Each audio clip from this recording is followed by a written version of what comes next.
আশীর্বাদ নামক হোটেল, এটা নারী ব্যবসা, মাদক পাচারে আতঙ্ক হয়েছে। পুলিশের নাকের ডগায় এরকম একটা কর্মকাণ্ড চলছে। দীর্ঘদিন জনগণের প্রতিবাদ সত্ত্বেও এই কর্মকাণ্ড কোনোদিন বন্ধ হয়নি। আজকে এই কর্মকাণ্ডের অন্যতম অভিযুক্ত হবে এখানে একটি মার্ডার বন্ধ ঘটে গেছে। এলাকায় প্রত্যেক দিন একটা না একটা মার্ডারের খবর আমরা পাচ্ছি। এরকম একটা নারী দেহ ব্যবসার কেন্দ্র করে যে মাহির আশীর্বাদ হোটেল, সেই মাহির হোটেলকে একটা খুন হয়েছেন। সেই খুনের প্রতিবাদে দোষীদের দৃশ্যমূল শাস্তি এবং হোটেলকে চিরতরে বন্ধ করার প্রতিবাদে এলাকার জনগণ সর্বত্র করে NH-30 অবরোধ সহ হোটেলকে অবরোধ করে রেখেছে।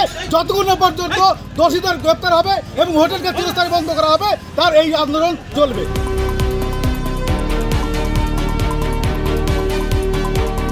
সিংহাটি মায়ের আশীর্বাদ হোটেল, সিংহাটির পাশেই সেই হোটেলে একটা ডেড বডি পাওয়া গেছে। আজকে যে এত বড় খুন আমরা দেখিনি যে হোটেলের মধ্যে ডেড বডি পাওয়া যাবে, কিন্তু আমরা শুনলাম এসে যে ডেড বডি পাওয়া গেছে।